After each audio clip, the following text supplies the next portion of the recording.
इतनी मेहनत से आप लोगों के लिए वीडियो बनाता हूँ, आप वीडियो को लाइक और चैनल को सब्सक्राइब क्यों नहीं करते? अंकुर देविका की बात सुनकर काफी हैरान हो गया था। देविका ने अपनी बात आगे बढ़ाते हुए कहा, जितनी बड़ी जंग ऑफिस में चल रही थी, उससे कई ज्यादा बड़ी जंग घर में चल रही थी। उस घर में जब दादी माँ के बाद कौन घर की बागडोर अपने हाथ में लेगा, इस बात पर बहुत बड़ी जंग छिड़ गई है। अनिका और आयशा अपना सारा जोर आजमाकर मारवा हाउस की बागडोर अपने हाथ में कर लेना चाहते हैं, मगर मैं भी इतनी आसानी से अपने अधिकार जाने नहीं दे सकती। मुझे आपकी मदद की जरूरत है। क्या आप किसी तरह इस बात में मेरी मदद कर सकते हैं? अंकुर देविका की बात सुनकर जितना हैरान था, उतनी ही उसे इस बात पर हंसी भी आ रही थी।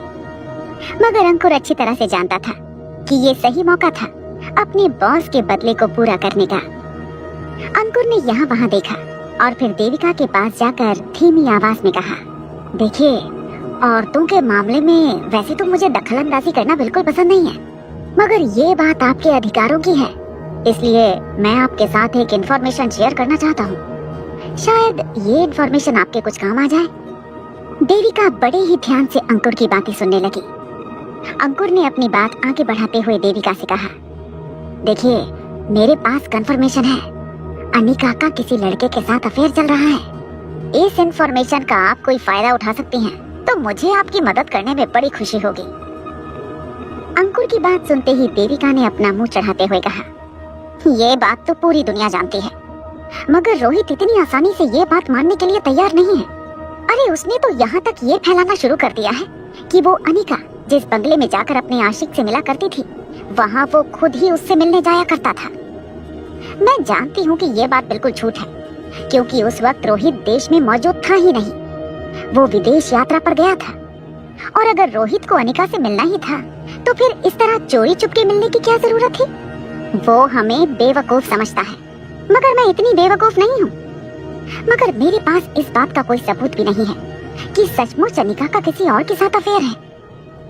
अगर किसी तरह मेरे हाथ वो सबूत लग जाए तो मजा आ जाएगा। देविका की बात पूरी होने के बाद अंकुर ने फिर से दबी हुई आवाज में यहाँ वहाँ देखते हुए कहा, देखिए, आप मेरी पूरी बात समझी नहीं। जो मैगजीन में और इंटरनेट पर लिखा गया है, मैं वो सब पढ़कर आपको ये सब नहीं बता रहा हूँ। बॉस के कहने पर मैंने अनिका और रोहित मारवा पर नजर रखना शुरू किया था। जब मैंने हमारी कंपनी के एक पुराने और बेहद काबिल आईटी एक्सपर्ट से कहकर अनिका का personal social media account hack करने को कहा, तो उन्होंने काफी शॉकिंग चीज पता की। देविका बड़े ही ध्यान से अंकुर की बातें सुनने लगी। अंकुर ने अपनी बात आगे बढ़ाते हुए कहा, हमारी कंपनी का कंप्यूटर एक्सपर्ट काफी ज्यादा होशियार है लोगों के अकाउंट हैक करने में, मगर जब उन्होंने अनिका का अकाउंट हैक करने की कोशिश की, तब उन्हें एहसास हुआ कि पहले से कोई अनिका के अकाउंट में जाकर उनकी हैकिंग रोकने की कोशिश कर रहा था। इतना जबरदस्त साइबर सिक्योरिटी सिस्टम उन्होंने अपनी जिंदगी में पहले कभी नहीं देखा था। देविका ये पूरी बात सुनकर काफी कंफ्यूज लग रही थी। देविका को अंकुर की बातों से ये नहीं पता चल रहा था कि आखिर इसमें सबूत कहाँ छुपा था। अंकुर ने उसके चेहरे का कंफ्यूजन पढ़ लिया था और अपनी बात आगे बढ़ाते हुए कहा, देखिए, हमारी कंपनी के हैकर के साइबर अटैक को रोक पाना किसी आम आदमी के बस की बात नहीं है। उनके हिसाब से साइबर अटैक को रोक पाना किसी बेहद शातिर और साइबर सिक्योरिटी एक्सपर्ट का काम था। हमने अच्छी तरह से छानबीन की है और ये पता लगाया है कि हो ना हो, अनिका का अफेयर जिस लड़के के साथ चल रहा है, वो लड़का गुलेरिया ग्रुप ऑफ इंडस्ट्रीज का साइबर सिक्योरिटी हेड है, जो हाल ही में अपने काम को लेकर काफी फेमस हुआ था। जब गुलेरिया ग्रुप ऑफ इंडस्ट्रीज पर एक बेहद खतरनाक साइबर अटैक हुआ था, तब इसी लड़के ने गुलेरिया ग्रुप ऑफ इंडस्ट्रीज को डूबने से बचाया था। हो सकता है कि उस हादसे के बाद अनिका और उस लड़के के बीच नजदीकियां बढ़ी हों, और देखते ही देखते वो नजदीकियां प्यार में बदल गईं। मगर एक बात तो पक्की है, अनिका जिस लड़के से प्यार करती है, वो जरूर उसी कंपनी के लिए काम करने वाला मिस्टर एक्स है। जैसे ही अंकुर ने अपनी ये बात पूरी की, देविका के चेहरे पर मुस्कान आ गई। कुछ देर बाद अक्षय और हंसराज की मीटिंग पूरी हुई। उन दोनों को आगे चलकर किस तरह प्लानिंग करनी है, इसके बारे में काफी डिटेल डिस्कशन करने के बाद हंसराज अक्षय वर्मा के कमरे से बाहर आया। हंसराज और देविका के जाते ही अंकुर ने अक्षय वर्मा से कहा, बॉस, मैंने देविका को ये बता दिया है कि अनिका जिस लड़के के साथ अफेयर में है, वो लड़का और कोई नहीं बल्कि उसी की कंपनी के लिए काम करने वाला मिस्टर एक्स है। अक्षय वर्मा ने एक लंबी सांस छोड़ते हुए कहा, हाँ चलो अच्छा किया, ये बात तुमने मारवा हाउस तक पहुंचा दी। क्या है कि अगर दुश्मन को पूरी तरह से ढेर करना है तो आग घर के अंदर और बाहर बराबर लगानी चाहिए। मैंने घर के बाहर किस तरह आग फैलानी है उसके बारे में हंसराज के साथ बातचीत कर ली है, मगर मुझे ये जानकर खुशी हुई कि घर के अंदर किस तरह आग पहुंचानी है इसका जिम्मा तुमने उठा लिया। अपने बॉस के मुंह से अपनी तारीफ सुनते ही अंकुर के चेहरे पर मुस्कान आ गई। अगले दिन सुबह जब अनिका की आंख खुली तो उसने देखा कि कमरे में बच्चे मौजूद नहीं थे। अनिका को एहसास हो गया था कि तीनों बच्चे रोज की तरह नीचे जाकर अपनी गेम खेल रहे होंगे। जब अनिका फ्रेश होकर बाथरूम से बाहर आई तब अनिका ने देखा कि उसके मोबाइल पर श्रेया के कई मिस कॉल थे। श्रेया का मिस कॉल देखते ही अनिका ने श्रेया को कॉल बैक किया। कुछ ही सेकंड में श्रेया ने कॉल रिसीव करके अनिका से कहा, अब ये क्या नई मुसीबत में फंस गई हो? तुम आए दिन कोई ना कोई हंगामा खड़ा कर देती हो। मुझे तो समझ में नहीं आ रहा है कि तुम हमेशा सेंटर ऑफ अट्रैक्शन कैसे बन जाती हो, जबकि मैं तुम्हें अच्छी तरह से जानती हूँ कि तुम्हें ये सब बिल्कुल पसंद नहीं है, मगर किसी ना किसी तरह तुम सेंटर ऑफ अट्रैक्शन बन ही जाती हो। अनिका जान चुकी थी कि श्रेया ने अब तक पता लगा लिया होगा कि इंटरनेट पर और सोशल मीडिया में अनिका के बारे में क्या कहा जा रहा है। अनिका ने श्रेया से कहा, तुम इन सब चीजों पर ध्यान मत दो, मैं संभाल लूंगी। वैसे आकाश और पिंकी कैसे हैं? बड़े दिनों से मुलाकात नहीं हुई, मैं जल्द ही तुम तीनों से मिलने आऊंगी। अनिका की बात का जवाब देते हुए श्रेया ने कहा, तुम हम तीनों की फिक्र मत करो और अपने और रोहित के रिलेशनशिप को आगे बढ़ाने के बारे में सोचो।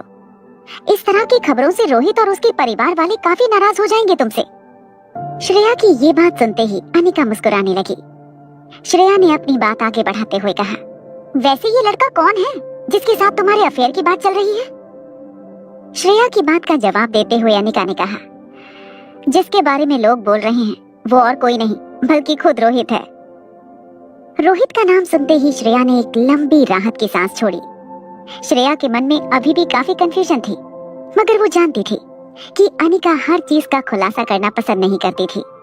उसे अनिका पर पूरा भरोसा था, इसलिए इस बात पर ज्यादा कमेंट न करते हुए श्रेया ने कहा, पता नहीं आए दिन तुम्हारे साथ ही ऐसा क्यों होता है, मगर अब तो मैं भी ये कहूंगी कि जल्द से जल्द तुम दोनों शादी कर लो, इससे पहले कि तुम्हारी जिंदगी में बहुत बड़ी मुसीबत आ जाए। तुम दोनों को अब शादी कर लेनी चाहिए। अगर तुम कहो तो मैं आकाश के पापा से बात करती हूँ। अनिका ने श्रेया को रोकते हुए कहा, नहीं नहीं, तुम ऐसा कुछ मत करना, वक्त आने पर मैं ही सब कुछ संभाल लूंगी, तुम मेरी फिक्र मत करो, सब कुछ कंट्रोल में है। श्रेया का फोन डिस्कनेक्ट करने के बाद अनिका फिर से इंटरनेट पर छप रही खबरों को पढ़ने लगी। इस बार अनिका के बारे में पहले से भी ज्यादा खबरों की लिंक अनिका को नजर आने लगी थी। इस बार अनिका के अफेयर की बात के साथ साथ लोगों ने ये भी बताया था कि अनिका जिस लड़के के साथ अफेयर में थी वो कौन था। लोगों का ये कहना था कि अनिका जिस लड़के के साथ रिश्ते में जुड़ी है वो लड़का और कोई नहीं बल्कि गुलेरिया ग्रुप ऑफ कंपनी में काम करने वाला एक मामूली साइबर सिक्योरिटी एक्सपर्ट था। लोगों ने यहाँ तक कहा था कि रोहित और अनिका की शादी सिर्फ एक पॉलिटिकल मैरिज थी। गुलेरिया ग्रुप ऑफ इंडस्ट्रीज और मारवा ग्रुप ऑफ इंडस्ट्रीज के बीच एक बहुत बड़ा समझौता हुआ था। अनिका और रोहित के रिश्ते को सालों पहले बुजुर्गों ने तय किया था ताकि फ्यूचर में जाकर दोनों कंपनी एक दूसरे से रिश्तेदारी का फायदा उठाकर और भी ज्यादा ताकतवर बन सके। लोगों का ये कहना था कि गुलेरिया ग्रुप ऑफ इंडस्ट्रीज और मारवा ग्रुप ऑफ इंडस्ट्रीज भले ही बाहर से एक दूसरे के प्रतिद्वंदी थे, मगर कहीं ना कहीं अंदर से दोनों मिले हुए थे। वो दोनों अपनी ताकत इतनी बढ़ा देना चाहते थे ताकि मार्केट में उनके खिलाफ और कोई खड़ा ना हो पाए, और रोहित और अनिका का रिश्ता इसी नींव पर रखा गया था। इस बात पर काफी लोगों ने काफी कमेंट किए थे, जिसमें अनिका के कैरेक्टर को बुरी तरह से उछाला गया था। हालांकि अनिका को इन सब बातों से कोई फर्क नहीं पड़ता था, मगर एक लड़की होने के नाते अनिका के बारे में कुछ ऐसी बातें छपी थी जो पढ़कर अनिका को काफी दुख पहुंचा था। अनिका को ये सोच सोचकर हैरानी हो रही थी कि आखिर अपनी न्यूज को सेंसेशनल बनाने के लिए लोग इस तरह की बातें कैसे कर सकते थे। तभी एक रिपोर्टर की लिखी हुई रिपोर्ट पढ़कर अनिका के होश उड़ गए। उस रिपोर्ट में ऐसा लिखा गया था कि अनिका के तीनों बच्चे रोहित मारवा के बच्चे नहीं थे। कहीं ना कहीं अनिका के संबंध उस अनजान लड़के के साथ कई सालों पहले से जुड़ चुके थे और शायद रोहित भी ये बात अच्छी तरह से जानता था कि अनिका ने जिन बच्चों को जन्म दिया है वो रोहित मारवा के बच्चे नहीं थे। मगर पॉलिटिकल शादी को निभाने के लिए रोहित ने किसी तरह अपनी ही मंगेतर के आशिक के बच्चों को अपना नाम देने का मन बना लिया था। ये खबर पढ़कर अनिका ने तुरंत अपने लैपटॉप की स्क्रीन बंद कर ली। उसे समझ नहीं आ रहा था कि लोग बिना सोचे समझे इस तरह की बातें कैसे लिख सकते थे किसी के बारे में। तभी अचानक अनिका को महसूस हुआ कि उसके पीछे रोहित खड़ा था। रोहित अनिका के ठीक पीछे खड़ा लैपटॉप स्क्रीन पर सब कुछ पढ़ रहा था। अनिका को डिस्टर्ब होता हुआ देखकर अनिका के कंधे पर अपना एक हाथ रखते हुए रोहित ने कहा, इन सब बातों को दिल पर नहीं लेना चाहिए। एक पब्लिक फिगर होने का यही सबसे बड़ा माइनस पॉइंट है कि लोग तुम्हारे बारे में जब चाहें जो चाहें बिना सोचे समझे लिख देते हैं। मगर हमें इन लोगों की बातों पर गौर नहीं करना चाहिए। वैसे तुम्हें तो ये खबरें पढ़कर काफी खुशी होनी चाहिए। तुम इस दुनिया की पहली ऐसी इंसान हो जिसके बारे में लोगों ने ये अफवाह उड़ा रखी है कि तुम्हारा अफेयर तुम्हारी खुद के साथ है। जब रोहित ने ये बात कही तब अनिका को इस बात का रियलाइजेशन हुआ कि लोग जिस मिस्टर एक्स की बात कर रहे थे वो और कोई नहीं बल्कि खुद अनिका थी। व्योमा के साइबर अटैक से गुलेरिया ग्रुप ऑफ कंपनी को बचाने के लिए खुद अनिका ने ही साइबर अटैक को रोकने की बारीकियां सीखी थी, जिसके बाद अनिका लोगों में मिस्टर एक्स के नाम से फेमस हुई थी और आज उसी मिस्टर एक्स के नाम से अनिका के नाम को जोड़ा जा रहा था। जब अनिका को रोहित की कही बात का एहसास हुआ तब अचानक ही अनिका के चेहरे पर मुस्कुराहट आ गई। तो रोहित और अनिका एक साथ हंस पड़े। हंसते हंसते रोहित भी अनिका के पास आकर बैठ गया। अनिका की आंखों में आंखें डालकर रोहित ने अनिका से कहा, वैसे अपने आप से प्यार करना अच्छी बात है, मगर अपने आप से अफेयर करना वाकई ही काफी बुरी बात है। जैसे ही रोहित ने अपनी बात पूरी की अचानक ही कमरे के बाहर से शोर शराबे की आवाज आने लगी। रोहित और अनिका हैरान होकर एक दूसरे को देखने लगे। जैसे ही कमरे से बाहर शोर शराबे की आवाज आने लगी रोहित और अनिका दोनों तेजी से कमरे से बाहर निकले। रोज की तरह रिया पैलेस गार्डन पर बैठकर अपनी गेमिंग टैबलेट में देखकर अपने किसी ऑपोजिशन को ताने मार रही थी।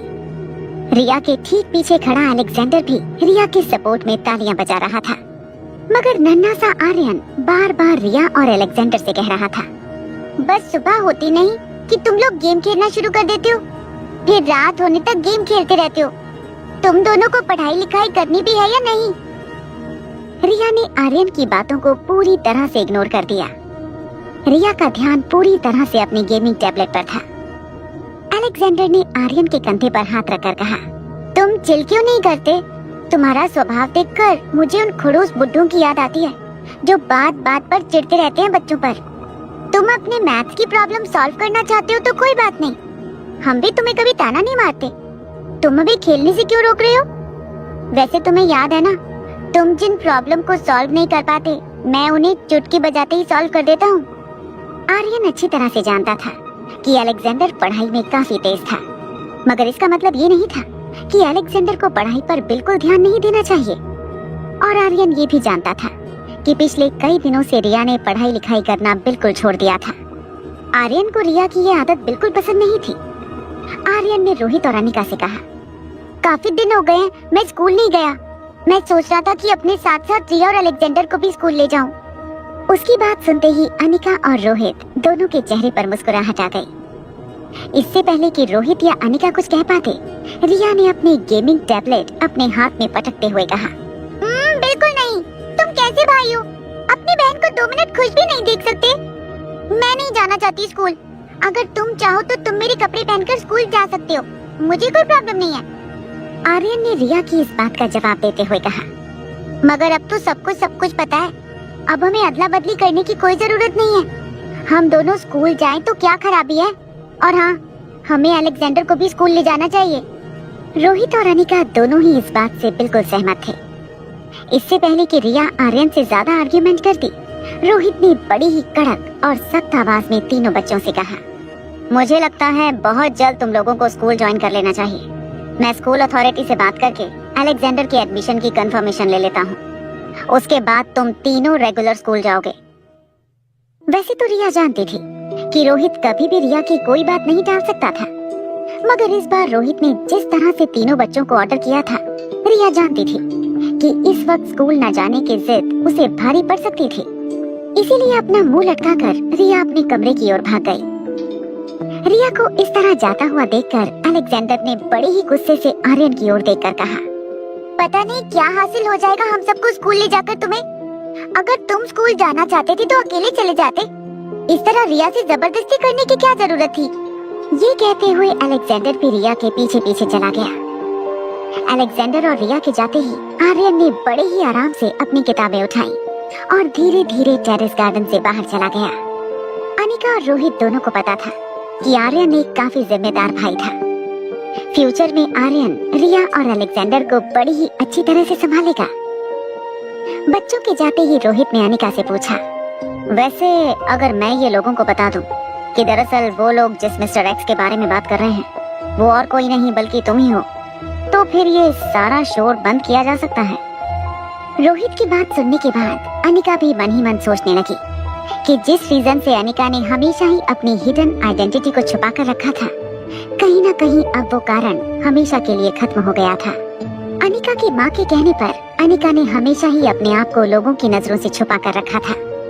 मगर स्वाति मल्होत्रा ने अनिका को ये इंस्ट्रक्शन इसीलिए दिए थे ताकि क्रिस्टोफर की खतरनाक गैंग की नजर अनिका पर ना पड़े। मगर अब तो क्रिस्टोफर की ऑर्गेनाइजेशन के साथ अनिका की जंग खुलेआम छिड़ चुकी थी। अब अपनी किसी भी आइडेंटिटी को लोगों के सामने रखने से अनिका को कोई नुकसान नहीं होने वाला था। जो नुकसान होना था या होने वाला था उसे तो वैसे भी नहीं रोका जा सकता था। अनिका रोहित की बात का जवाब देने ही वाली थी कि तभी अचानक दादी माँ की आवाज रोहित के कानों पर पड़ी। दादी माँ को इस तरह से अपनी आवाज ऊंची करते हुए रोहित ने पहले कभी नहीं देखा था। रोहित दौड़कर टेरेस गार्डन से बाहर गया। रोहित ने सुना कि दादी माँ की आवाज नीचे हॉल से आ रही थी। रोहित के ठीक पीछे पीछे अनिका भी तेजी से एस्केलेटर से नीचे उतरने लगी। रोहित पर नजर पड़ते ही दादी माँ ने रोहित से कहा, अभी के अभी उस लड़की को इस घर से बाहर निकलना होगा। हमारे खानदान का नाम मिट्टी में मिला दिया, सभी लोगों के सामने हमारी नाक काट दी। ऐसी लड़की को मारवा परिवार में आने से हमें रोकना होगा। रोहित और अनिका ने देखा कि दादी माँ की व्हील चेयर के ठीक पीछे देविका खड़ी थी। दादी माँ ने रोहित की ओर देखकर कहा, अभी इसी वक्त इस लड़की को हमारे घर से बाहर निकालो। इस लड़की की वजह से हम किसी को मुंह दिखाने के काबिल नहीं रहे। आखिर क्या कमी रह गई थी तुम में जो इस लड़की ने तुम्हारे साथ और हमारे खानदान के साथ ऐसा किया। मारवा खानदान की बहुएं घर की लाज होती हैं। आज अनिका की वजह से मारवा खानदान की इज्जत सरेआम उछल रही है। किसी दो कौड़ी के लड़के के साथ अफेयर करके अनिका ने मारवा खानदान के मुंह पर वो कालिक लगाई है जिसे साफ करना हमारे लिए बेहद मुश्किल हो जाएगा। इतने सालों से जिस खानदान के सामने लोग नजर उठाकर बात नहीं कर सकते थे, आज उसी खानदान पर लोग कीचड़ उछाल रहे हैं। रोहित और अनिका दादी माँ के पास आकर खड़े रह गए। इससे पहले कि रोहित दादी माँ से कुछ कहता, दादी माँ ने अपनी बात आगे बढ़ाते हुए कहा, अभी के अभी इस लड़की को गुलेरिया परिवार के हवाले कर दो। उन लोगों को अपनी इज्जत आबरू पर बहुत घमंड था। आज मैं करण से पूछूंगी कि कहाँ गई उसकी वो आकर। बहुत बड़ी बड़ी बातें किया करता था।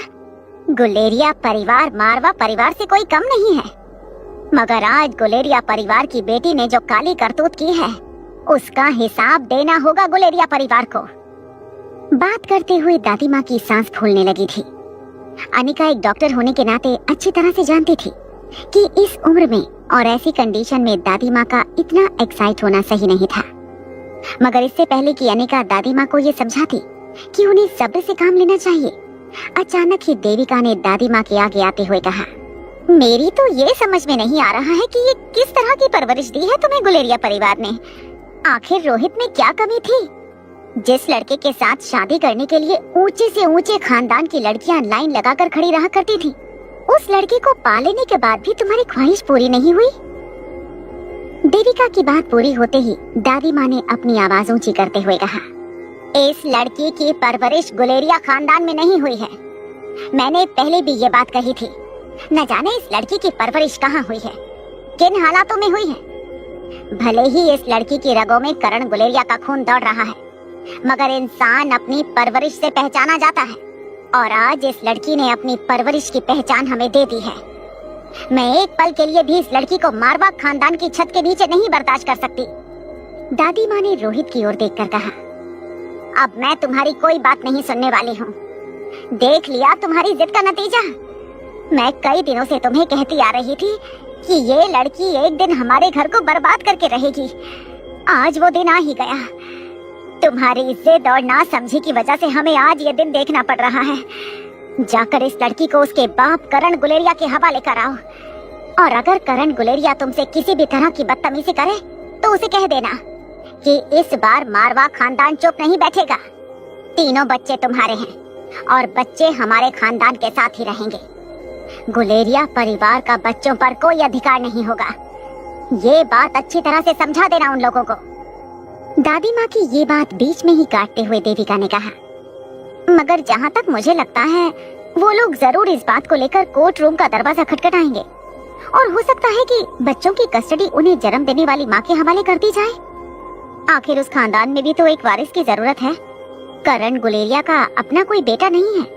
हाँ, आकाश को जरूर गोद ले रखा है, मगर कहीं ना कहीं करण गुलेरिया भी तो ये सोचते होंगे कि उनके जाने के बाद उनकी गद्दी पर उन्हीं का खून बैठे। मेरे ख्याल से आर्यन को पाने के लिए वो लोग जरूर कानून की मदद लेने की कोशिश करेंगे। दादी माँ ने अपने दोनों हाथ मसलते हुए देविका से कहा, आर्यन पर उन लोगों का कोई अधिकार नहीं है। आर्यन मारवा खानदान का वारिस है। वो यहीं पला बड़ा है और यहीं रहेगा।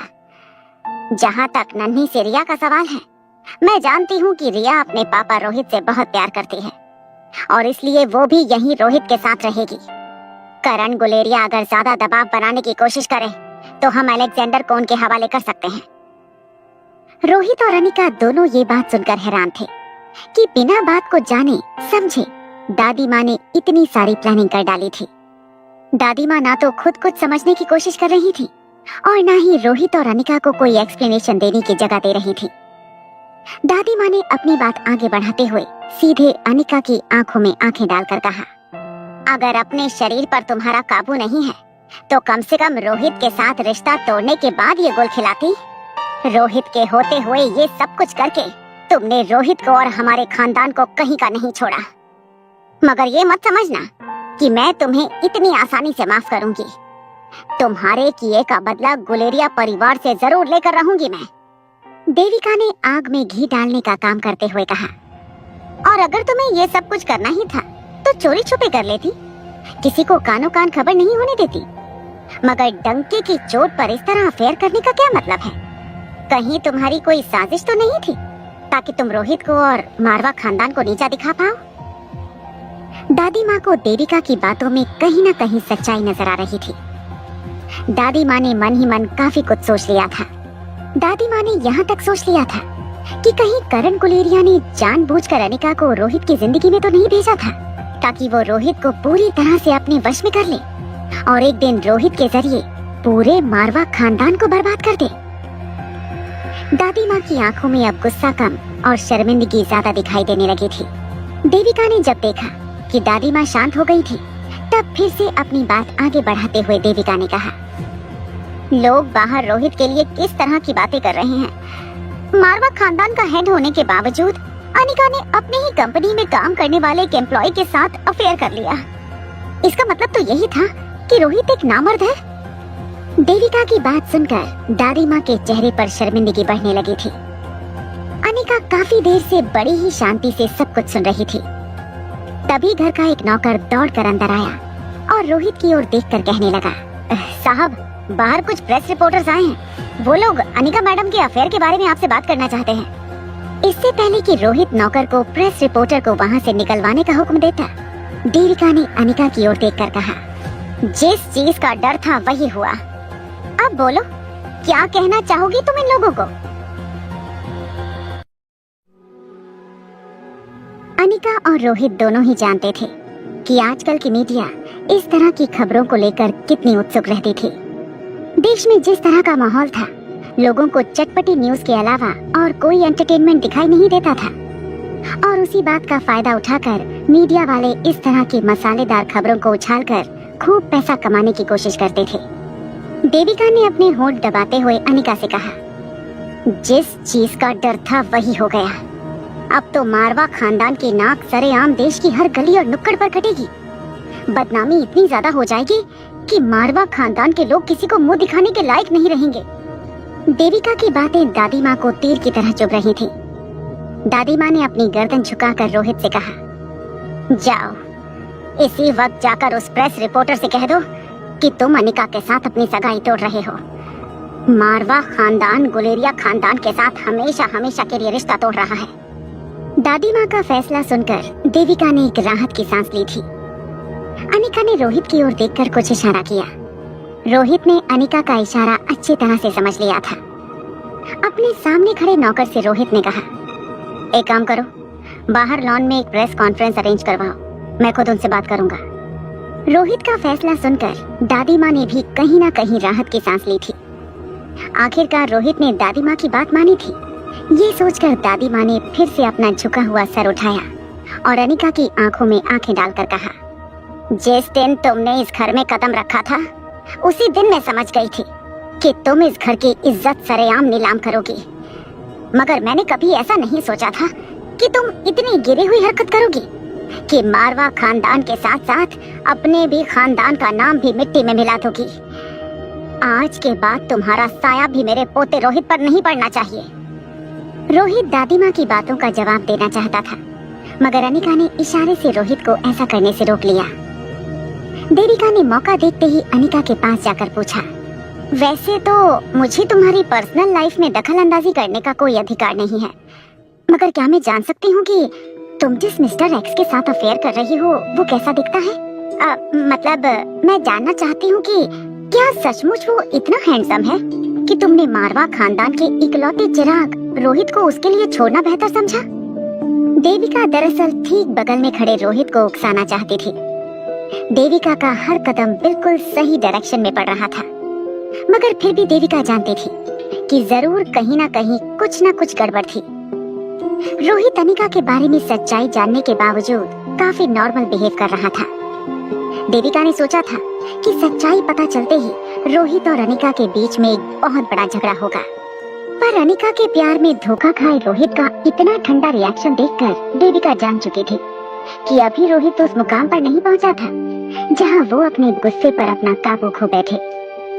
मगर देविका किसी भी तरह रोहित के अंदर के जानवर को जगाना चाहती थी। वो जानती थी कि चाहे रोहित कितना भी बड़ा बिजनेसमैन क्यों ना हो, मगर उसका मेल ईगो हर्ट होते ही वो जरूर अनिका को बेइज्जत करके घर से बाहर निकाल देगा। देविका की बात सुनने के बाद अनिका ने अपने चेहरे पर हल्की सी मुस्कान लाते हुए कहा, आप कह सकते हैं कि मेरा जिसके साथ अफेयर चल रहा है वो काफी हैंडसम है। अनिका ने जितनी कैजुअली ये बात कही थी वो देखकर देविका हैरान हो गई।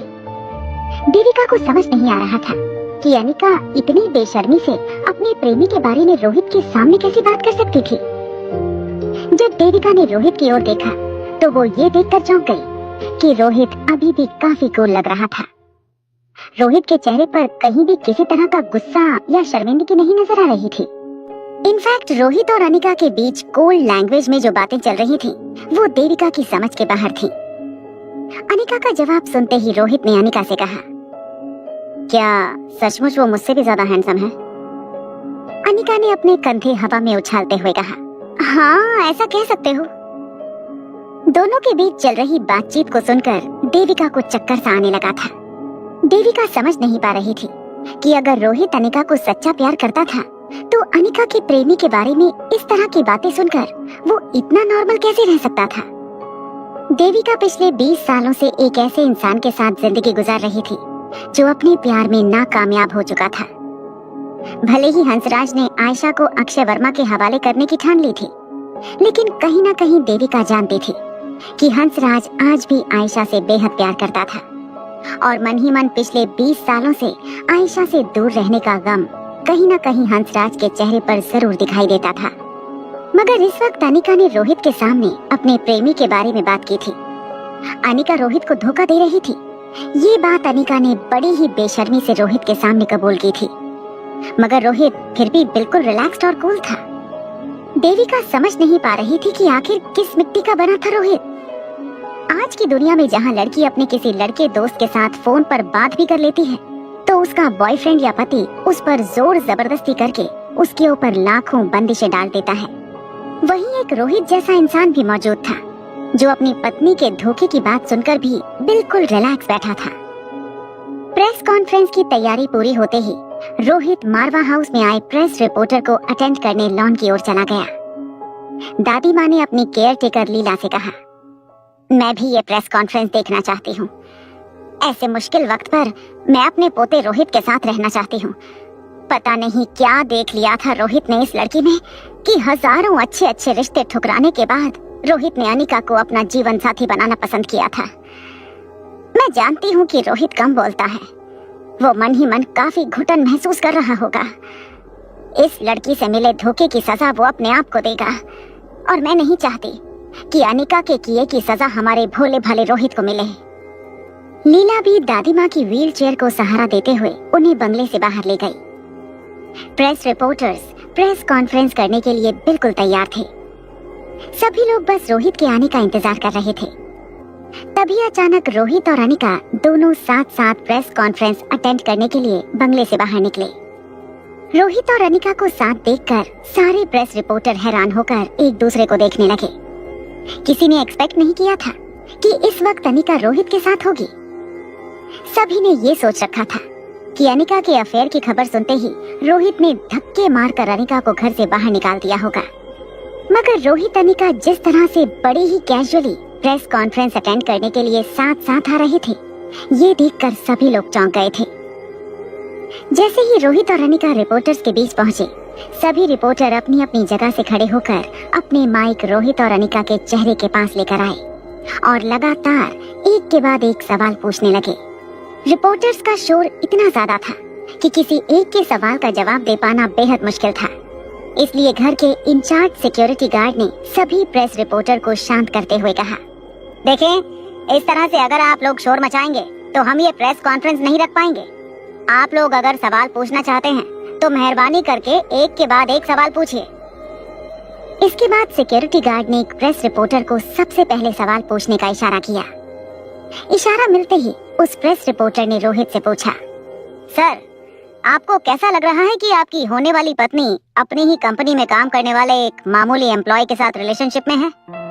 उस प्रेस रिपोर्टर का सवाल सुनते ही रोहित ने अपनी आईब्रोज ऊपर करते हुए कहा, अनिका का जिसके साथ अफेयर है वो उसी की कंपनी में काम करता है, ये बात मुझे नहीं पता थी।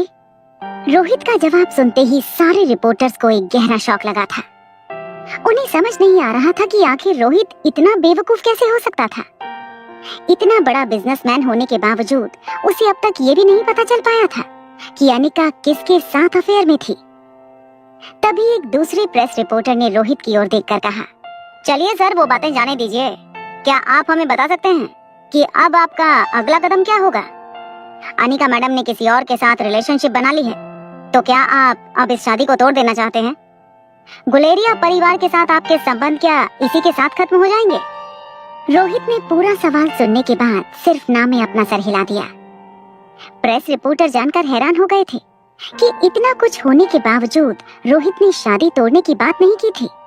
इसका मतलब साफ था कि एक बेहद चालाक बिजनेसमैन होने के नाते रोहित एक धोखेबाज पत्नी को भी स्वीकार करने के लिए तैयार था। प्रेस रिपोर्टर ने अंदाजा लगा लिया था कि इस वक्त रोहित और मारवा ग्रुप ऑफ इंडस्ट्रीज जिस दौर से गुजर रही थी, उस दौर से निकलने के लिए रोहित को गुलेरिया ग्रुप ऑफ कंपनी की मदद लेनी होगी और अपने बिजनेस को और अपने प्यार को बचाने के लिए रोहित एक धोखेबाज लड़की के साथ भी रिश्ता कायम करने के लिए तैयार हो गया था। लोगों को अब रोहित के इस रवैये पर घिन आने लगी थी। सारे प्रेस रिपोर्टर रोहित का जवाब सुनकर अपनी अपनी न्यूज चैनल में तरह तरह के मैसेजेस भेजने लगे। दादी माँ, जो ये सब कुछ व्हील चेयर पर बैठी हुई देख भी रही थी और सुन भी रही थी, उन्होंने रोहित का जवाब सुनकर अपना सर शर्म से झुका लिया। दादी माँ ने कभी सोचा भी नहीं था कि रोहित, जो हमेशा इतना पावरफुल नजर आता था, वो अंदर से इतना डरपोक और कमजोर था। कहीं ना कहीं आज दादी माँ को अपनी ही परवरिश पर काफी शर्मिंदगी महसूस हो रही थी। प्रेस रिपोर्टर्स में मौजूद एक लड़की ने हिम्मत करते हुए रोहित की ओर अपना माइक आगे बढ़ाया और पूछा, सर, आप एक बहुत बड़े बिजनेसमैन हैं, क्या मैं जान सकती हूँ कि इस तरह की धोखेबाज मंगेतर के साथ अभी भी रिश्ता कायम रखने का क्या रीजन हो सकता है? क्या अब आपके लिए पैसा ही सब कुछ है? अगर आप जैसे लोग इस तरह का फैसला लेंगे तो समाज पर इसका क्या असर पड़ सकता है? क्या आपको इसका अंदाजा है? पैसों के लिए रिश्ते तोड़ना काफी आम हो जाएगा। फीलिंग्स की कोई कदर नहीं रह जाएगी। लोग संबंध बनाएंगे और फिर उन्हीं संबंधों को तोड़ देंगे, सिर्फ फायदे और नुकसान के बारे में सोचकर। आप समाज में और युवा पीढ़ी में ये किस तरह का संदेश पहुंचाना चाहते हैं? उस लड़की ने जो सवाल पूछा था वो बेहद सटीक और दुरुस्त था। रोहित ने उस लड़की के सवाल का जवाब देते हुए कहा, मगर किसने कह दिया आपसे कि मैं इस तरह की किसी भी बात को सपोर्ट करता हूँ या ऐसी बातों का समर्थन देता हूँ? रोहित की बात सुनकर सारे प्रेस रिपोर्टर फिर से हैरान हो गए। वो समझ नहीं पा रहे थे कि आखिर रोहित कहना क्या चाहता था।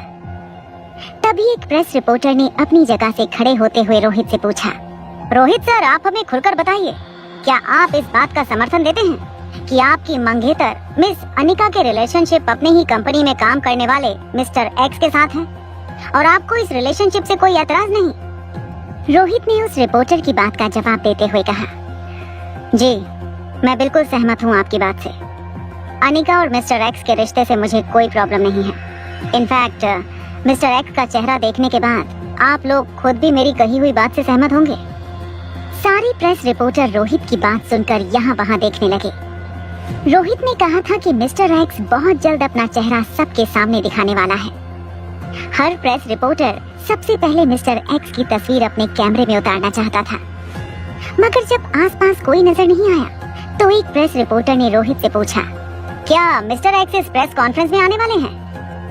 रोहित ने उस प्रेस रिपोर्टर की बात का जवाब देते हुए कहा, मिस्टर एक्स अभी इसी वक्त इस प्रेस कॉन्फ्रेंस में मौजूद हैं। रोहित की बात सुनकर सब लोग हैरानी से एक दूसरे को देखने लगे। दादी माँ भी हैरान होकर अपनी व्हील चेयर से खड़ी हो गईं। दादी माँ भी देखना चाहती थी कि आखिर कौन था वो इंसान जिसने रोहित मारवा और मारवा खानदान के सीने में इतना बड़ा बदनामी का खंजर भोंका था। सभी लोग बेसब्री से मिस्टर एक्स का इंतजार कर रहे थे, मगर रोहित ने ये कहकर सबको चौंका दिया था कि मिस्टर एक्स इसी प्रेस कॉन्फ्रेंस में मौजूद था। जब सब लोग हैरानी से यहाँ वहाँ देख रहे थे और मिस्टर एक्स को पहचानने की कोशिश कर रहे थे, तब प्रेस रिपोर्टर्स में मौजूद एक लड़की ने रोहित को कुछ सवाल करते हुए पूछा, मिस्टर रोहित, क्या आप ये कहना चाहते हैं कि अनिका मैडम छुप छुप के उस वीरान बंगले में जिस मिस्टर एक्स को मिलने जाया करती थी, वो मिस्टर एक्स अभी इस वक्त इस प्रेस कॉन्फ्रेंस में मौजूद है? रोहित ने हाँ में अपना सर हिलाते हुए कहा, जी हाँ, बिल्कुल मौजूद है। बल्कि मैं आपको ये भी कहता हूँ कि उस वीरान बंगले में जहाँ अनिका छुप छुप कर किसी को मिलने जाया करती थी, उस बंगले में मैं खुद भी मौजूद था। रोहित की बात सुनकर प्रेस कॉन्फ्रेंस में जैसे एक आग लग गई थी। लोगों ने शर्म से अपना सर झुका लिया था। लोग रोहित के बारे में तरह तरह की बातें सोचने लगे थे। दादी माँ भी काफी शर्मिंदगी महसूस कर रही थी। न्यूज चैनल पर अब तरह तरह की खबरें आने लगी थी कि रोहित एक ऐसा इंसान था जो अपनी ही होने वाली पत्नी को अपने बॉयफ्रेंड के साथ संबंध बनाने में मदद करता था। जब लोग रोहित के बारे में इतनी गिरी हुई बातें करने लगे, तब अनिका ने धीमी और सुस्त आवाज में एक प्रेस रिपोर्टर के माइक के पास आकर कहा, आप लोग जिस मिस्टर एक्स को ढूंढने की कोशिश कर रहे हैं, वो इस वक्त आपके सामने मौजूद है। लोग हैरानी से अनिका को देखने लगे। अनिका ने अपनी बात आगे बढ़ाते हुए कहा, आप लोग जिस मिस्टर एक्स को ढूंढ रहे हैं, वो मैं खुद हूँ। अनिका की बात सुनकर दादी माँ हैरानी से लीला की ओर देखने लगी। दादी माँ को समझ नहीं आ रहा था कि आखिर रोहित और अनिका क्या खेल खेल रहे थे। सारे प्रेस रिपोर्टर हैरान होकर एक दूसरे को देखने लगे थे। इससे ज्यादा मसालेदार न्यूज उन्होंने अपनी जिंदगी में आज से पहले कभी न देखी थी, न छापी थी। तभी एक प्रेस रिपोर्टर ने अनिका की ओर माइक रखते हुए कहा, मैडम, क्या आप ये कहना चाहती हैं कि मिस्टर एक्स, जो कि हैकिंग की दुनिया का बेताज बादशाह है और जिसने गुलेरिया ग्रुप ऑफ इंडस्ट्रीज को बहुत ही खतरनाक साइबर अटैक से बचाया था, वो आप खुद हैं? अनिका ने बिना कुछ कहे सिर्फ हाँ में अपना सर हिला दिया। अनिका की बात सुनते ही सारे लोग शॉक में चले गए। सभी लोग ये बात अच्छी तरह से जानते थे कि अनिका ही डॉक्टर अमृता थी जो दुनिया की सबसे बेहतरीन सर्जन में से एक थी। और ये वही अनिका थी जो डॉक्टर वांगापट्टू की सबसे प्रिय शिष्य थी और आयुर्वेदिक और ट्रेडिशनल मेडिसिन के बारे में काफी जानकारी रखती थी। और अब अनिका का ये रूप देखकर सभी लोग इस सोच में पड़ गए कि आखिर एक इंसान के अंदर इतनी सारी क्वालिटी कैसे हो सकती है। लोगों के लिए अनिका का ये दावा मानना बेहद मुश्किल था। उसके बगल में खड़ी देविका का चेहरा बिल्कुल उतर गया था। देविका को अपने कानों पर यकीन नहीं हो रहा था। अपना होश संभालते हुए देविका ने प्रेस कॉन्फ्रेंस के बीचों बीच आकर अनिका से कहा, ये किस तरह का बचाव करना चाहती हो तुम अपना? मिस्टर एक्स के साथ तुम्हारे रिलेशनशिप छुपाने के लिए तुम ऐसा दांव खेलने की कोशिश कर रही हो जिसके झूठ से बहुत जल्द पर्दा उठ जाएगा। मिस्टर एक्स बहुत जल्दी दुनिया के सामने आ जाएगा।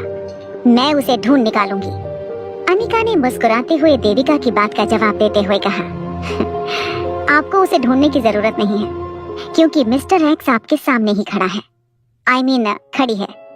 अनिका की इस बात पर रोहित के चेहरे पर मुस्कान आ गई। रोहित जानता था कि अनिका लोगों के साथ ज्यादा इंटरैक्ट करना पसंद नहीं करती थी। इसलिए अनिका की बात आगे बढ़ाते हुए रोहित ने देविका और बाकी प्रेस रिपोर्टर से कहा, देखिए, लोग चाहते हैं कि उनकी बीवी उनकी ड्रीम गर्ल बने, मगर मेरी जिंदगी में एक ड्रीम गर्ल मेरी बीवी बनने वाली है। और मुझे इस बात की बहुत खुशी है कि अनिका ना सिर्फ टैलेंटेड है बल्कि सुपर टैलेंटेड है। हम जैसे लोग जहां जिंदगी भर में किसी एक चीज पर भी मास्टरी नहीं हासिल कर सकते, वहां अनिका जैसे लोग भी हैं जो हर काम चुटकी बजाते सीख लेते हैं और चुटकी बजाते ही उस काम में महारत हासिल कर लेते हैं। अनिका ही मिस्टर एक्स है और अनिका ही वो साइबर सिक्योरिटी एक्सपर्ट है जिसने गुलेरिया ग्रुप ऑफ कंपनी को खतरनाक साइबर अटैक से बचाया था। मैं खुद इस बात का गवाह हूँ। रोहित और अनिका की आंखों में कॉन्फिडेंस देखकर सभी को इस बात का यकीन हो गया था कि वो लोग जो कुछ भी कह रहे थे वो सच था। न्यूज चैनल पर जो भी खबरें टेलीकास्ट हुई थी, तुरंत उन खबरों को बदल दिया गया। रोहित और अनिका के प्यार के और अनिका के टैलेंट के किस्से अब देश भर में सुनाई देने लगे थे। लोग पहले से अनिका के फैंस थे, मगर अनिका की एक और खूबी के बारे में जानकर अब लोग अनिका को सुपर वुमन का खिताब देने लगे थे। देखते ही देखते देश भर में ये बात फैल गई कि अनिका को कोई स्पेशल पावर्स मिले थे जिसकी वजह से अनिका कोई भी काम चुटकी बजाते सीख सकती थी। मगर प्रेस रिपोर्टर के बीच खड़ी देविका इतनी आसानी से हार नहीं मानने वाली थी। लोग जब अनिका की तारीफ के पुल बांधने लगे, तब देविका ने उन सबको शांत करते हुए कहा, ये क्या कर रहे हो आप लोग? क्या आप लोग की समझ में इतनी सी बात नहीं आती कि ये दोनों की बहुत बड़ी प्लानिंग है? एक बहुत बड़ी साजिश का शिकार बनाया जा रहा है मिस्टर एक्स को। देविका की बात सुनते ही सारे प्रेस रिपोर्टर्स बिल्कुल शांत हो गए। देविका ने अपनी बात आगे बढ़ाते हुए कहा, देखो, हो सकता है कि इस अनिका ने एक बहुत बड़ी साजिश की हो मिस्टर एक्स के साथ, उसके संबंधों के बारे में। जैसे ही रोहित को पता चला, हो सकता है कि अनिका ने सबसे पहले मिस्टर एक्स को रास्ते से हटाने की प्लानिंग की हो सकता है कि अपनी खोखली इज्जत बचाने के लिए अनिका ने मिस्टर एक्स की बलि चढ़ा दी हो। वैसे भी मिस्टर एक्स को हम लोगों में से किसी ने पहले देखा नहीं था। हो सकता है कि मिस्टर एक्स को मारकर उसकी लाश को दुनिया के किसी ऐसे कोने में गाड़ दिया गया हो जहां हम कभी नहीं पहुंच सकते। और ये सब आजकल कितना कॉमन है, ये बात तो आप लोग अच्छी तरह से जानते हो। प्रेस रिपोर्टर्स होने के नाते आप लोग ये सब कुछ पहले भी कई बार देख और सुन चुके होंगे। जरा आप लोग ही सोचिए, ये कैसे हो सकता है कि कोई एक लड़की जो दुनिया की इतनी मशहूर डॉक्टर हो, वही लड़की कंप्यूटर की इतनी बड़ी एक्सपर्ट भी हो। लोगों की जिंदगी निकल जाती है कोई एक चीज सीखने में, तो ये कैसे हो सकता है कि एक ही लड़की इतनी सारी चीजों में महारत हासिल कर चुकी हो? लोगों को देविका की बातें काफी कन्विंसिंग लग रही थी। अमीर और पावरफुल लोगों के लिए किसी मामूली आदमी को रास्ते से हटा देना काफी आम बात हुआ करती थी। सारे प्रेस रिपोर्टर्स के मन में ये सब कुछ सुनकर मन ही मन कई तरह की पॉसिबिलिटीज घूमने लगी थी। अनिका अब ज्यादा टाइम वेस्ट नहीं करना चाहती थी। अनिका की आंखें नींद से गहरी होने लगी थी, इसलिए अब इस बात को वो आगे नहीं बढ़ाना चाहती थी। अनिका ने सारे प्रेस रिपोर्टर की ओर देखते हुए कहा, देखिए, अगर आप लोगों में से किसी को भी शक है कि मैं मिस्टर एक्स नहीं हूँ और मैं वो साइबर एक्सपर्ट नहीं हूँ तो फिर मैं आप लोगों की चैलेंज एक्सेप्ट करने के लिए तैयार हूँ। मैं ये साबित कर सकती हूँ सबके सामने कि मैं ही वो साइबर एक्सपर्ट हूँ जिसने गुलेरिया ग्रुप ऑफ कंपनी को साइबर अटैक से बचाया था। अनिका की आंखों का कॉन्फिडेंस देखकर अब लोग ये समझ चुके थे कि अनिका की बातों में सच्चाई थी। कुछ प्रेस रिपोर्टर जो साइबर सिक्योरिटी के बारे में नॉलेज रखते थे, उन्होंने अनिका को कुछ सवाल पूछना शुरू किया। अनिका ने हर सवाल का सही जवाब दिया। कुछ देर तक जब अनिका को साइबर सिक्योरिटी से रिलेटेड मुश्किल सवाल पूछे गए तो लोगों को यकीन हो गया कि जो लड़की हर सवाल का सही जवाब दे रही थी, वही लड़की वो साइबर सिक्योरिटी एक्सपर्ट थी जिसने गुलेरिया ग्रुप ऑफ कंपनी को इतने बड़े साइबर अटैक से बचाया था। सारे रिपोर्टर्स कन्विंस हो गए थे कि मिस्टर एक्स और कोई नहीं बल्कि खुद अनिका थी। अनिका और रोहित को कांग्रेचुलेट करने के बाद सारे प्रेस रिपोर्टर्स एक एक करके वहां से चले गए। प्रेस रिपोर्टर्स के जाते ही मारवा हाउस के बाहर बिल्कुल वैसी ही शांति छा गई जैसी एक तूफान के बाद होती है। दादी माँ अपनी व्हील चेयर पर बैठी अपनी कही हुई बातों के बारे में सोचने लगी थी। आज फिर एक बार अनिका ने दादी माँ को सबके सामने हरा दिया था, मगर इस बार दादी माँ की हार का कारण था देविका की नासमझी। देविका ने बिना किसी प्रूफ के किसी की कही सुनाई बातों पर यकीन करके दादी माँ को अनिका के खिलाफ उकसाया था। मगर फिर एक बार दुनिया के सामने अनिका ने अपने आप को निर्दोष साबित कर दिया था। जब दादी माँ अपनी व्हील चेयर पर बैठी ये सारी बातें सोच रही थी, तब रोहित दादी माँ के पास आया और बिल्कुल धीमी आवाज में रोहित ने दादी माँ से पूछा, दादी माँ, अब तो आपको अनिका से और हमारे रिश्ते से कोई एतराज नहीं है ना? दादी माँ इस वक्त अपनी ही उलझन में उलझी हुई थी। दादी माँ ने अपनी आंखें बड़ी करते हुए अनिका की आंखों में आंखें डालकर कहा, अगर ये सब कुछ सच था तो फिर तुमने पहले मुझसे ये सब क्यों नहीं कह दिया? इस तरह लोगों के सामने इतना बड़ा तमाशा खड़ा करने की क्या जरूरत थी? अगर तुमने ये सब कुछ पहले ही कह दिया होता तो बात यहाँ तक पहुँचती ही नहीं। आखिर सबके सामने मुझे नीचा दिखाकर तुम क्या हासिल कर लोगी? इससे पहले कि अनिका दादी माँ की बात का जवाब दे पाती, रोहित ने दादी माँ से कहा, देखिए दादी माँ, मैंने ही अनिका को कहा था ऐसा करने के लिए, क्योंकि मैं जानता था कि आखिर पर्दे के पीछे ये खेल असलियत में खेल कौन रहा था। और आप तो अच्छी तरह से जानते हैं कि अगर असली खिलाड़ी की पहचान करनी हो तो उसी के खेल में उसे हराना बहुत जरूरी होता है। जरा सोचिए दादी माँ, इस बात को उछालकर गुलेरिया परिवार या मुझे क्या हासिल हो जाता? पहले हमें ये देखना होगा कि ऐसी बातों को मीडिया के सामने उछालकर किसे फायदा पहुंच सकता है। कौन होगा वो जिसे इस वक्त मेरे और अनिका के बीच तनाव पैदा करके सबसे ज्यादा फायदा पहुंच सकता है? जरा समझने की कोशिश कीजिए दादी माँ। कुछ देर तक अपने मन ही मन कुछ सोचने के बाद दादी माँ ने अपने सामने खड़ी देविका की ओर देखा। जैसे ही दादी माँ की तेज नजरें देविका पर पड़ी, देविका के हाथ पैर कांपने लगे। इससे पहले कि कोई देविका से कुछ कहता, देविका अपने आप ही अपनी आवाज ऊंची करके कहने लगी, भला मैं ऐसा क्यों करूंगी? मुझे क्या मिल जाएगा ये सब कुछ करके? रोहित ने देविका की बात काटते हुए कहा, मीडिया वालों तक अनिका के मिस्टर एक्स के साथ अफेयर होने की खबर किसने पहुंचाई है, ये बात मेरे आदमियों ने पहले ही मालूम कर ली थी।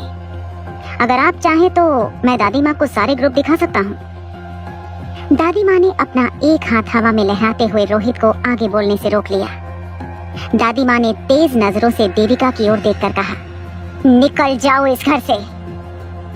दादी माँ की बात सुनते ही देविका ने दादी माँ के पास आकर कहा, देखिए मम्मी जी, मैं तो सिर्फ। इससे पहले कि देविका अपनी बात पूरी कर पाती, दादी माँ ने अपनी आवाज ऊंची करते हुए देविका से कहा, तुम्हारे मुंह से मेरे लिए ये शब्द दोबारा कभी नहीं निकलना चाहिए। मैं तुम्हारी मम्मी जी नहीं हूँ, ना ही तुम्हारे साथ कोई संबंध रखना चाहती हूँ। मैंने तुमसे पहले भी कहा था कि मारवा खानदान की मान, मर्यादा, आबरू और प्रतिष्ठा ही मेरे लिए सब कुछ है। आज तुमने लोगों के सामने इतना बड़ा तमाशा खड़ा करके मारवा खानदान की आबरू को ठेस पहुंचाई है, तो तुम मारवा खानदान की बहू कहलाने के लायक नहीं हो। इससे पहले कि मैं तुम्हें धक्के मारकर इस घर से बाहर निकाल दूं, चुपचाप यहाँ से चली जाओ और दोबारा कभी मुड़कर मारवा हाउस की ओर देखना मत, वरना मुझसे बुरा कोई नहीं होगा। दादी माँ की आवाज में काफी कड़वाहट थी। देविका समझ चुकी थी कि इस वक्त दादी माँ के साथ आर्ग्यूमेंट करना बिल्कुल सही नहीं होगा।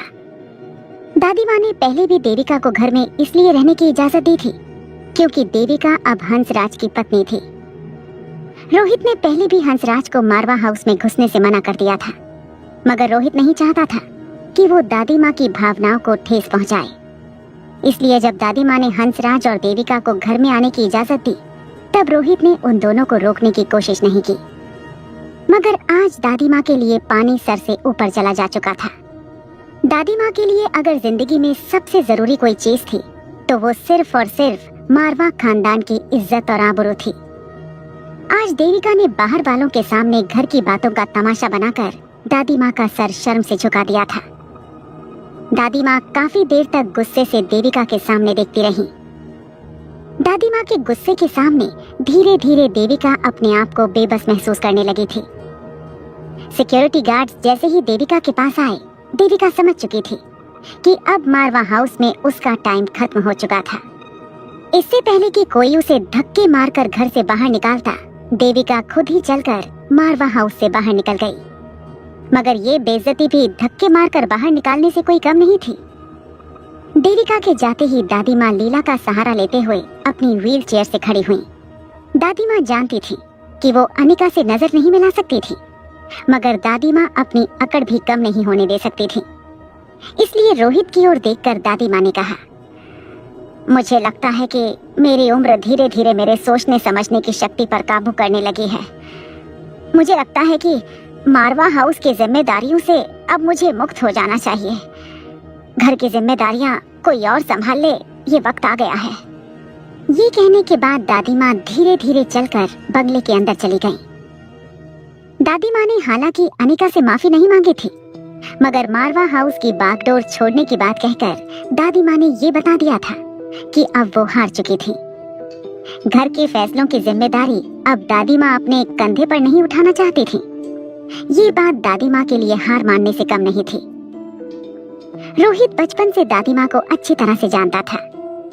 रोहित ने इससे पहले दादी माँ को कभी भी जिंदगी में इतना कमजोर नहीं देखा था। जहाँ अनिका की सच्चाई की जीत हुई थी, वहीं रोहित ने देखा था कि जिस औरत ने रोहित को बचपन में एक माँ और बाप दोनों का प्यार दिया था, वो औरत आज पूरी तरह से टूट चुकी थी। दादी माँ का उतरा हुआ चेहरा देखकर अनिका समझ चुकी थी कि आज के बाद दादी माँ कभी भी अनिका के रास्ते में रुकावट बनने की कोशिश नहीं करेंगी। अनिका ने हमेशा से ही चाहा था कि दादी माँ के दिल में जो अनिका के लिए नफरत थी, वो हमेशा के लिए खत्म हो जाए। मगर अनिका ने कभी ये नहीं सोचा था कि वो दादी माँ का इस तरह का रूप देखेगी। इतनी पावरफुल और शक्तिशाली औरत को इस तरह हारा हुआ देखकर कहीं ना कहीं अनिका को भी दादी माँ के लिए बुरा लगने लगा था। इससे पहले कि अनिका और रोहित आपस में कुछ बात करते, अचानक सिक्योरिटी गेट से एक नौकर दौड़ता हुआ रोहित के पास आया और तेज सांसें लेते हुए रोहित से कहने लगा, सर, आयशा मैडम सुबह बाजार गई थी बच्चों के लिए उनकी कुछ मनपसंद चीजें लाने के लिए।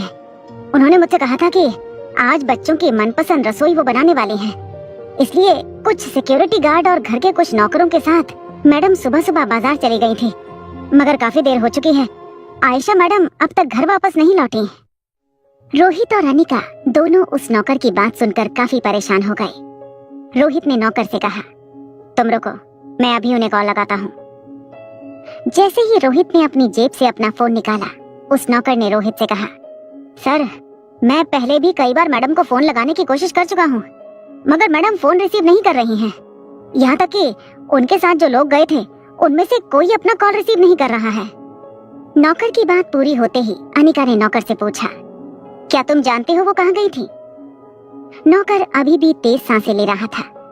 नौकर ने अनिका की बात का जवाब देते हुए कहा, मुझे ऐसा मैडम ने कहा था कि वो बच्चों के लिए जो मिठाइयाँ बनाने वाली हैं, उसके लिए देसी घी और खोया लेने जाना होगा। मैडम ने ये भी कहा था कि उन्हें शायद जरूरी चीजें लेने के लिए चांदनी चौक के पास वाले बाजार में जाना पड़े। काफी भीड़ वाला इलाका है वो, पता नहीं मैडम कहाँ गई होंगी। इसके बाद नौकर ने रोहित की ओर देखकर कहा, साहब, मेरा जी बहुत घबरा रहा है। मुझे लग रहा है कि मैडम पर जरूर कोई बहुत बड़ी मुसीबत आ गई है। नौकर की बात पूरी होते ही अनिका ने रोहित का एक हाथ पकड़कर रोहित से पूछा, रोहित, कहीं ऐसा तो नहीं है कि उन्हें किसी ने किडनैप कर लिया हो? अनिका की बात पूरी होते ही रोहित के चेहरे का रंग उड़ गया। कुछ देर अपने मन ही मन सोचने के बाद रोहित ने अनिका से कहा, जरूर ये काम अक्षय वर्मा का है। रोहित जानता था कि अक्षय वर्मा जरूर रोहित को नुकसान पहुंचाने के लिए कोई ना कोई कदम उठाएगा। रोहित ने अपना और अपने आदमियों का ध्यान अक्षय वर्मा के बिजनेस करने के तौर तरीकों पर लगा रखा था। रोहित ने सोचा था कि जरूर अक्षय वर्मा अपने पावर का इस्तेमाल करके मारवा ग्रुप ऑफ इंडस्ट्रीज को नुकसान पहुंचाने की कोशिश करेगा, और अक्षय वर्मा ने ऐसा किया भी था। मगर रोहित ने कभी ये नहीं सोचा था कि अक्षय वर्मा इतना खतरनाक बन जाएगा कि वो आयशा को किडनैप कर लेगा। रोहित ने अपने हाथ की मुट्ठी करते हुए अपना फोन जोर से जमीन पर पटक दिया। एक सुनसान बंगले के अंदर आयशा मारवा ने धीरे धीरे अपनी आंखें खोली। आयशा ने देखा कि उसके सामने अक्षय वर्मा एक रॉकिंग चेयर पर बैठा अपने पांव पर पांव चढ़ाकर बड़े ही गौर से आयशा का चेहरा देख रहा था। अक्षय को अपने सामने देखकर आयशा चौंक गई। लगभग 28 साल बीत चुके थे जब आयशा मारवा ने पिछली बार अक्षय वर्मा को देखा था। अक्षय वर्मा के बालों में सफेदी आ गई थी, मगर अक्षय वर्मा का नाक नक्शा, उसका चेहरा अभी भी वैसा ही था जैसा 28 साल पहले था। हाँ, आंखों के नीचे हल्की झुर्रियां जरूर दिखाई देने लगी थी, मगर अक्षय वर्मा की पर्सनैलिटी में कोई खास बदलाव नहीं आया था। आयशा और अक्षय दोनों काफी देर तक एक दूसरे को देखते रहे। अक्षय वर्मा को ऐसा लगने लगा था जैसे वक्त उसे 28 साल पहले खींच ले गया था। दोनों की नजरें पहली बार मिली थी, उस बात को पूरे 30 साल बीत चुके थे, मगर उन दोनों की आखिरी मुलाकात और सालों बाद इस पहली मुलाकात के बीच का वक्त जैसे गायब हो गया था। आयशा की ओर देखकर अक्षय ने कहा, तुम ठीक तो हो ना? आयशा ने अक्षय की इस बात का कोई जवाब नहीं दिया। आयशा को अक्षय की इस हरकत पर काफी आश्चर्य हो रहा था। आयशा ने ये कभी नहीं सोचा था कि अक्षय इस तरह से उसे किडनैप कर लेगा।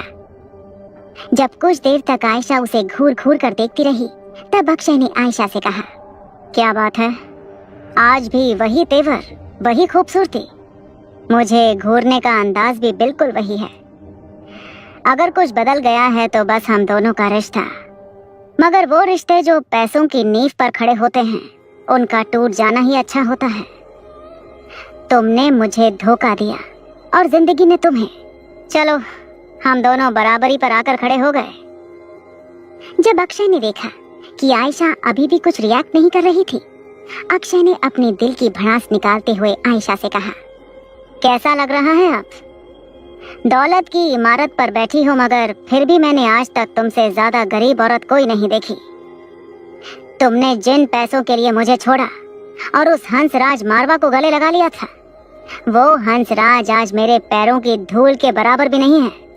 मेरे पास इतना पैसा है कि मैं हंसराज जैसे 100 लोगों को अपना गुलाम बनाकर रख सकता हूँ। ये कहने के बाद अक्षय जोर जोर से हंसने लगा। हंसते हंसते अचानक ही अक्षय खांसने लगा।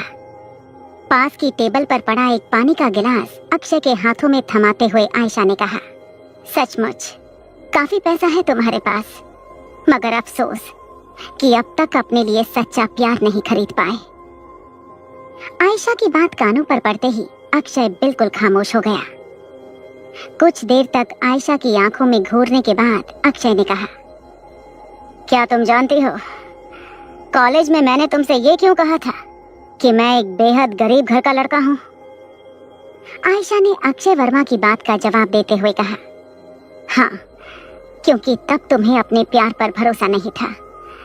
तुम अपने प्यार का इम्तिहान देना चाहते थे कि तुम्हारा प्यार पैसों से ज्यादा प्यार करता है या तुमसे। मगर अफसोस, तुम्हारी ही बनाए हुए इम्तिहान में तुम खुद ही फेल हो गए। मैं बहुत पहले से जान चुकी थी कि तुम एक काफी अमीर खानदान के लड़के हो। आयशा की बात सुनते ही अक्षय के चेहरे का रंग उड़ गया। अक्षय ने आयशा को हैरानी से देखते हुए पूछा, ये क्या कह रही हो तुम? तुम झूठ बोल रही हो। तुम्हें लगा था कि मैं बहुत गरीब घर का लड़का हूँ और इसीलिए तुमने मुझे छोड़कर उस हंसराज के साथ शादी करने का फैसला किया, क्योंकि तुम मुझसे ज्यादा दौलत से प्यार करती थी। अक्षय की इस बात का जवाब देते हुए आयशा मारवा ने कहा, तुम्हारी ये बात आधी सच है और आधी झूठ। हाँ, ये सच है कि मैंने तुम्हें पैसों की वजह से छोड़ा, मगर ये झूठ है कि मैं उस वक्त तुमसे ज्यादा दौलत को प्यार करती थी। तुमने हमेशा से कॉलेज में ये बात फैला कर रखी थी कि तुम एक गरीब घर के लड़के हो, दिन रात मेहनत करते हो, पढ़ाई करते हो। हर चीज में अव्वल आने की तुम्हारी भूख देखकर मैं पहली बार तुमसे इम्प्रेस हुई थी। तुम हमेशा फटे पुराने कपड़े पहनकर कॉलेज में आते। उन दिनों कॉलेज के कई रईस लड़के मुझ पर बड़ा करते थे, मगर मैंने तुम्हें चाहा था सिर्फ इसलिए क्योंकि तुम उन सब से बहुत अलग थे। तुम्हें जिंदगी में कुछ बनना था, कुछ हासिल करना था, जिसके लिए तुम दिन रात एक करके मेहनत करते रहे। मैंने सोचा था कि तुम उन इंसानों में से हो जो अपने बलबूते पर दुनिया को बदलने की हिम्मत और काबिलियत रखते हैं। मैं खुशी खुशी तुम्हारे साथ वक्त बिताने लगी, मगर जितना मैं तुम्हारे करीब आती गई, मुझे इस बात का एहसास होने लगा कि तुम वो नहीं हो जो तुम दिखा रहे हो। तुम्हारे अंदर हमेशा से एक छुपी हुई पर्सनैलिटी मुझे नजर आने लगी, जो बाहर आने से डरती थी, खतरा थी। मैं जानती थी कि तुम मुझसे बेहद प्यार करते हो, मगर मुझसे भी तुम हमेशा झूठ बोलते रहे। तुम्हारी आंखों में मैंने झूठ पढ़ लिया था, मगर मुझे यकीन था कि एक ना एक दिन जरूर तुम मुझसे सच कहोगे। मैं जान चुकी थी कि तुम्हारे पास बहुत दौलत है, मगर मैं जानती थी कि एक ना एक दिन ये सारी बातें तुम खुद चलकर मुझसे कहोगे। मगर वो वक्त कभी नहीं आया। तुम मेरे प्यार का इम्तिहान लेते रहे, मगर मेरा प्यार तुमसे दूर होता चला गया। मैं समझ नहीं पा रही थी कि मैं किससे प्यार करूं। जो चेहरा मेरे सामने था, क्या मुझे उस चेहरे के साथ जिंदगी बितानी थी, या वो चेहरा जो तुम छुपाए घूम रहे थे, उस चेहरे के साथ मुझे जिंदगी बितानी थी। धीरे धीरे मुझे इस बात का एहसास हो गया कि जो इंसान अपने पार्टनर से अपनी जिंदगी से जुड़ी इतनी अहम चीज छुपाए, वो आगे चलकर उसे और बड़ा धोखा भी दे सकता है। हाँ, शायद मेरे परिवार पर अगर वो मुसीबत ना आती और मेरी माँ की जान खतरे में ना होती, तो शायद मैंने इतने साल और तुम्हारे सच का इंतजार किया होता। मगर सब कुछ जानने के बाद भी तुमने अपनी असलियत नहीं बताई। मैंने तुम्हें नहीं छोड़ा, तुमने मुझे मजबूर कर दिया कि मैं तुम्हें छोड़ दूं। तुम्हारे बैंक बैलेंस के बारे में तो मैंने तुमसे रिलेशनशिप में आने के दूसरे साल ही पता कर लिया था। आयशा की ये बात सुनकर अक्षय के होश उड़ गए।